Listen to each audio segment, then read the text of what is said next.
경북 지역 산불이 재발화했습니다. 당국은 즉각 헬기를 투입했는데 지난 한 주 역대 최대 산불이 일어난 원인과 개선점을 전문가와 짚어보겠습니다. 박재성 숭실사이버대 소방방재학과 교수 나오셨습니다. 안녕하십니까? 네, 안녕하십니까? 일단 꺼진 줄 알았던 경북 산불이 밤사이 다시 재발화했어요. 보면 불씨가 좀 숨어 있었다, 남겨져 있었다 이렇게 봐야 됩니까? 네, 우리나라 산림에는 퇴적된 낙엽이라든지 건조한 지피물이 굉장히 많습니다. 그럼 그 안에 불씨가 남아 있다가 다시 열이 축적이 되면 거기서부터 산불이 재발화하는 경우들이 굉장히 많고요. 그렇기 때문에 주부를 잡았다라고 해서 안심할 수가 없고 아무래도 이제 뭐 산림특수진화대라든지 공무원분들이 올라가셔가지고 갈고리로 이렇게 퇴적된 낙엽 같은 지피물을 다 해치면서 불씨가 혹시 남아 있는지 열이 다시 축적돼서 재발을 할 위험성이 있는지 이런 부분들을 다 확인을 하게 되는 것입니다. 네. 근데 그렇게 재확인을 하는 것도 지금 이 산불처럼 범위가 굉장히 넓을 때는 쉽지는 않아 보이고요. 그렇습니다. 지금 이번 산불의 가장 큰 특징이 피해 면적이 굉장히 크다라고 하는 것이고 네. 뭐 영향 면적 같은 경우도 굉장히 많았다라고 이제 하게 되는 것인데 그만큼 또 산불이 뭐 일주일 정도 이상으로 계속되다 보니까 현장에 투입된 공무원이라든지 소방관이라든지 산불 특수 진화대원이라든지 이분들이 지금 체력적으로 굉장히 어려움을 겪고 있고 피로도 굉장히 누적이 되어 있는 상황이다 보니까 네. 넓은 면적을 다시 들어가 가지고 이런 부분들을 뭐 신속하게 다 확인하는 것조차도 지금 굉장히 어려운 상황입니다. 예. 일단은 산불이 다시 재발화해서 더 퍼지기 전에 막아야 되는데 역시 날씨가 관건이라고 봐야 됩니까? 그렇습니다. 산불은 진압을 하는데 아무리 좋은 장비와 많은 인력을 투입한다 하더라도 날씨가 도와주지 않으면 뭐 산불을 신속하게 진압하는 데 어렵습니다. 우리가 예전에 강원도에서 발생했던 산불에서도 비가 내렸을 때 이제 산불을 진압할 수가 있었고 이번 같은 경우도 우리 산림 당국에서 많은 장비와 인력을 투입해서 산불을 계속적으로 진압을 시도했음에도 불구하고 계속 어려움을 겪다가 비가 그제 작은 비가 내렸지만 그 단비와 같은 비로 인해서 산불을 진압을 할 수가 있었던 것처럼 네. 아마 이제 이 날씨가 도와줘야지만이 산불을 완전하게 진화할 수가 있을 것 같습니다. 예. 이제 뭐 이번 산불로 피해도 있었지만 이제 개선할 부분이 눈에 띈다는 점도 있었습니다. 네, 특히 화재 발생 초기에 주민들이 불을 끌 수 있는 장치들이 있어야 되는데 일단 강원 지역에 조금 많이 있더라고요. 이런 네. 이유도 있었는지 또 이게 얼만큼 도움이 되는지도 궁금합니다. 우리가 이제 가장 이제 주민들이 이용할 수 있는 그 소화 장비라고 하는 것은 이제 비상 소화 장치라고 하는 것이 있습니다. 네. 우리가 이제 소화전 함이 있고 그 안에 호스가 있습니다. 우리가 건축물에서 흔하게 볼 수 있는 옥내 소화조이라든지 호스릴 소화 설비와 같이 호스를 길게 뽑아가지고 불이 난 곳에 가서 물을 뿌리게 되면은 이제 소화할 수가 있는 것이 이제 비상 소화 장치인데, 그러니까 주민들도 이제 쉽게 사용할 수 있는 소화 장치입니다. 이 소화 장치가 전국적으로 약 14,032대가 설치가 되어 있고요. 산림 인접 지역에 설치가 된 것이 2,807대입니다. 그 중에 약 66%가 강원도에 설치가 되어 있습니다. 그런데 이번에 막대한 피해를 일으킨 경북 같은 경우는 15.5%밖에 안 됩니다. 그러니까 강원도의 약 4분의 1 수준밖에 안 되는데 네. 산림 면적으로 비교하자면은 경북이 강원도의 97.5%입니다. 그러니까 강원도와 산림 면적은 거의 비슷하다라고 하는 것이죠. 아무래도 이렇게 경상북도가 강원도에 비해서 비상소화장치 설치율이 4분의 1 정도 수준밖에 안 된다라고 하는 것은 지금까지 대형 산불이 주로 강원도에서 발생을 해왔기 때문에 그쪽에 이제 중점적으로 설치를 한 것인데 이런 부분들이 지속적으로 발생 위험성이 높은 강원도에 많이 설치하는 것도 좋지만 앞으로 발생할 위험성이 높은 그런 지역에 선제적으로 비상소화 장치를 더욱더 이제 확충해 나가는 것도 필요할 것 같습니다. 예. 또 하나는 이제 그 이른바 농촌 지역에서 나오는 부산물을 네, 소각하는 것은 원래 불법이잖아요. 불법입니다. 근데 그걸 또 원래 하는 거죠. 예, 그렇습니다. 이게 우리가 예전서부터 이제 농사를 이제 짓기 시작하는 4월, 5월 그 전에 밭도렁이나 논도렁에서 병충해를 예방한다라고 해가지고 뭐 이렇게 소각을 하고 그 주변에서 또 쓰레기도 소각을 하는 행위를 하고 있습니다. 지금 산림보호법에 따르게 되면은 산림 또는 산림 인접 지역에서 불법으로 쓰레기를 소각하는 경우 100만 원 이하의 과태료에 처하게 되어 있는데 여기서 이제 문제는 100만 원이라고 하는 과태료가 너무 낮다라고 하는 얘기도 있고 산림 또는 산림 인접 지역인데 산림 인접 지역이라고 하는 기준이 산림에서 100m 이내입니다.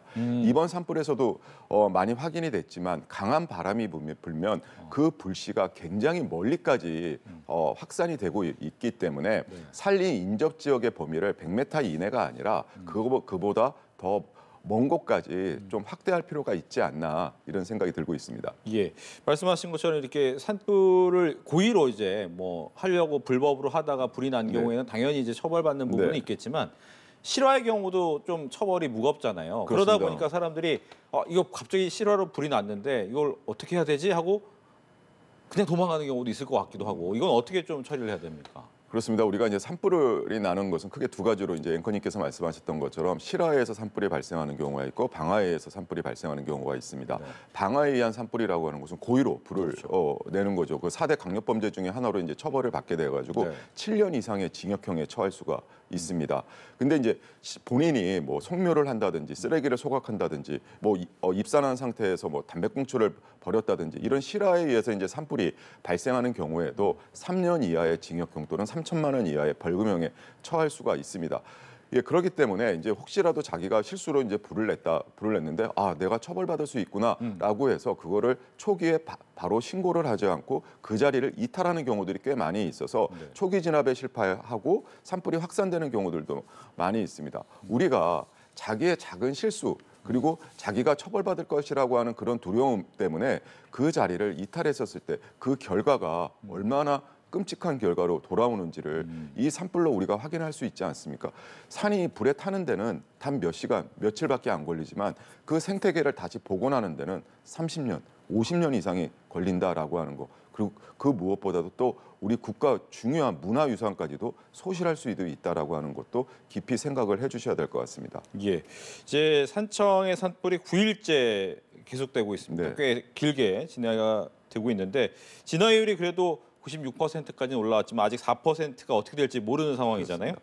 이 주불 진화가 쉽지 않은 상황이다. 뭐 지역적 그리고 날씨적 여러 가지 요인이 있겠죠.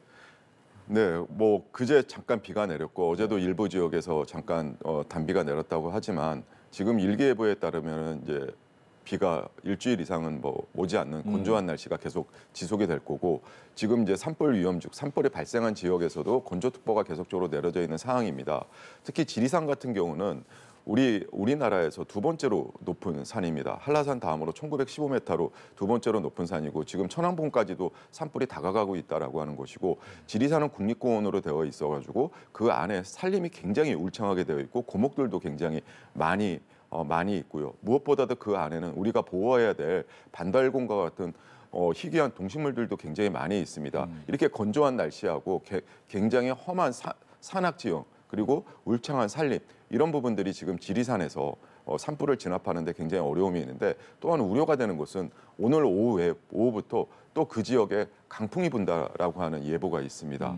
네, 이런 것 때문에 이게 주불을 진압하는 데 굉장히 어려움이 있지만 여하튼 간에 오늘 정도의 주불을 완전히 진압을 하길 바라는 마음입니다.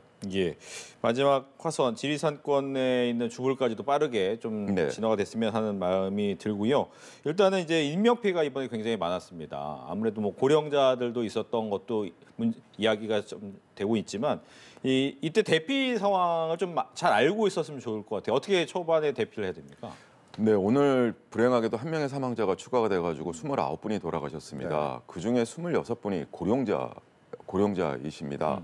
아무래도 이제 그분들 같은 경우는 우리 이제 관계 당국에서 대피 문자라든지 재난 문자를 이제 지속적으로 보내주지만 제대로 확인을 하지 못한다든지 확인하는 방법이 없다든지 아예 스마트폰을 갖고 있지 못하든지 이런 부분들의 문제가 있고요. 그래서 이 위험에 대한 인지가 굉장히 늦을 수밖에 없고 최근의 산불의 특징은 확산 속도가 굉장히 빠릅니다. 이번 산불 같은 경우도 8.2km의 속도로 굉장히 빠르게 확산이 됐습니다. 자기 눈에 보이지 않았던 산불이 어느 순간에 자기 앞으로 다가올 수가 있는 것이고 강한 바람이 불면 산불에 또 비화가 굉장히 멀리 1, 2km까지도 날아가가지고 순식간에 자기 뒤에서 산불이 다가올 수도 있게 되는 것입니다. 여하튼 간에 지속적으로 우리가 산불 정보를 받아서 산불이 내가 있는 그런 거주 지역 쪽으로 조금이라도 올 가능성이 있다라고 하면 선제적으로 대피를 하셔야 되는데 대피를 할 장소가 잘 모르겠다라고 하면 이장님이라든지 아니면 행정복지센터라든지 주민센터라든지 이런 쪽으로 전화를 해서 확인을 하셔가지고 나오실 때는 본인의 집에 창문을 다 닫으시고요. 그리고 가스를 잠그시고 핸드폰과 중요한 약품 이런 것들을 가지시고 이렇게 대피를 해주시는 것이 좋고, 일단 대피를 할 때는 높은 곳으로 가지 마시고 낮은 곳으로 가시고 산림을 좀 벗어나서 가능한 한 공터라든지 도로 쪽으로 이렇게 그 대피를 하시는 것이 좋습니다. 네. 근데 이제 자동차를 타고 가다가도 네. 이제 변을 당하신 분들이 계셨잖아요. 자동차도 안전하지 않은 겁니까? 그렇습니다. 자동차의 재질이 유리하고 철입니다. 그리고 굴러가는 바퀴가 고무입니다.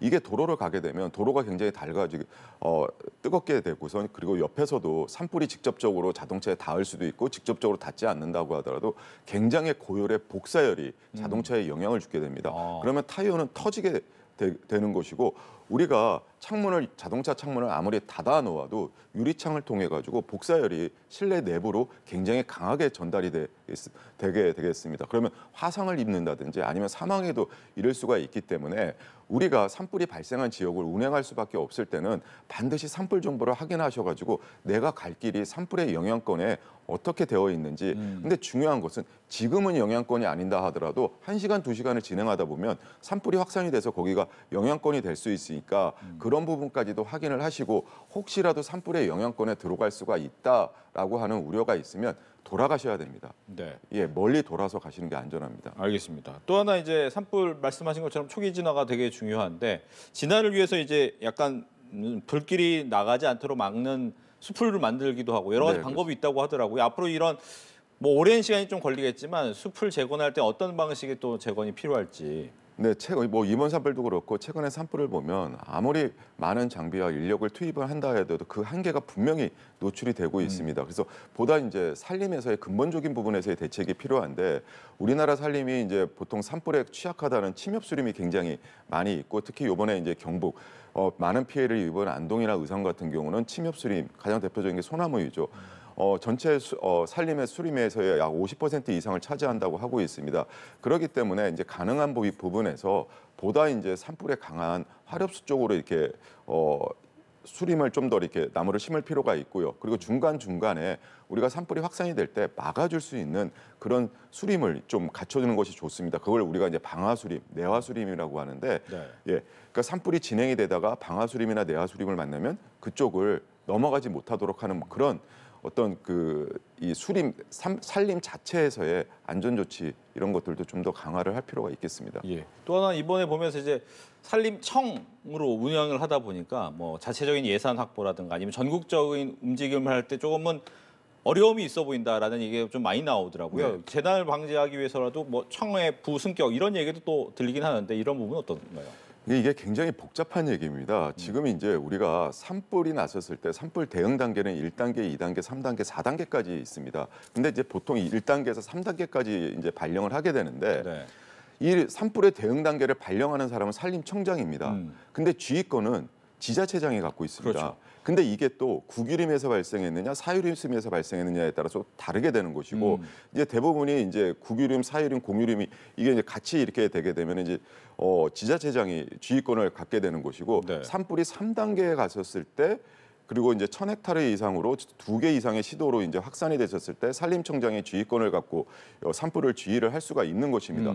지금 제가 말씀드린 것처럼 굉장히 복잡하지 않습니까? 거기에다가 산불에 대한 주불에 대한 진압은 산림청이 또 책임 기관이고요. 산불로 인해 가지고 민가라든지 중요한 문해자라든지 산업시설로 확산되는 거는 또한 소방청의 또 책임이 되고 있습니다. 또한 대부분의 사람들은 산불이 발생했었을 때 산림청으로 화재 신고를 하지 않고 소방으로 또 화재 신고를 하고 이렇게 되어 있습니다.